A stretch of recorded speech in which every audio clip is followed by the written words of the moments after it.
আজকে আমি আপনাদের দেখাবো যে যদি আপনারা ইওনো মোবাইল ব্যাংকিং এমপিন ভুলে যান তাহলে কিভাবে সেটা রিসেট করে নতুন এমপিন সেট করতে পারবেন।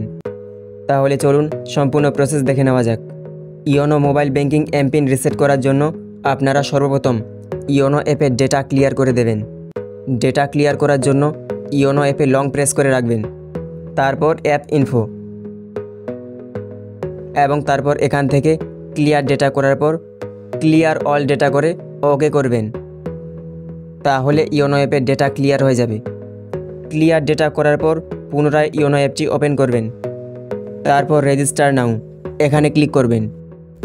তারপর bank registered mobile number select করে নেক্সট করবেন। নেক্সট করার পর আপনার সেই মোবাইল নাম্বার থেকে একটি অটোমেটিক SMS সেন্ড হয়ে যাবে এবং আপনার মোবাইল নাম্বার ভেরিফাই হয়ে যাবে। তারপর যদি আপনার ইন্টারনেট ব্যাংকিং ইউজার আইডি এবং পাসওয়ার্ড থেকে থাকে তাহলে সেই ইন্টারনেট ব্যাংকিং ইউজার আইডি এবং পাসওয়ার্ড দিয়ে আপনি এমপিন সেট করতে পারবেন। আর যদি আপনার ইন্টারনেট ব্যাংকিং ইউজার আইডি এবং পাসওয়ার্ড না থেকে থাকে তাহলে আপনি এটিএম কার্ডের সাহায্যে এমপিন সেট করতে পারবেন। আমার আগে থেকে ইন্টারনেট ব্যাংকিং রেজিস্ট্রেশন করা আছে, তাই এখানে ইন্টারনেট ব্যাংকিংয়ের সাহায্যে এমপিন সেট করতে বলা হচ্ছে। একইভাবে যদি আপনার ইন্টারনেট ব্যাংকিং না থাকে তাহলে এখানে এটিএম কার্ডের ডিটেলস এন্ট্রি করতে বলা হবে। তারপর এখান থেকে প্রসিড করতে হবে।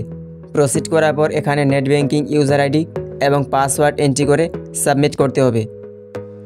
আর যদি আপনাদের ইন্টারনেট ব্যাংকিং না থাকতো তাহলে এখানে এটিএম কার্ড নাম্বার এবং এটিএম পিন এন্ট্রি করতে হতো। তারপর আমি ইউজার আইডি এবং পাসওয়ার্ড এন্ট্রি করে সাবমিট করছি। সাবমিট করার পর ব্যাংক রেজিস্টার্ড মোবাইল নাম্বারে একটি ওটিপি আসবে। ওটিপি এখানে ফিল করে নেক্সট করতে হবে। নেক্সট করার পর আবার নেক্সট করতে হবে। তারপর দেখুন ফাইনালি নতুন এমপিন সেট করার অপশানটি খুলে গেছে। তো এখানে আপনারা আপনাদের ইচ্ছে মতো যে কোনো 6 সংখ্যার একটি এমপিন এন্ট্রি করবেন এবং এখানে সেই এমপিন কনফার্ম করবেন এবং তারপর নেক্সট করবেন।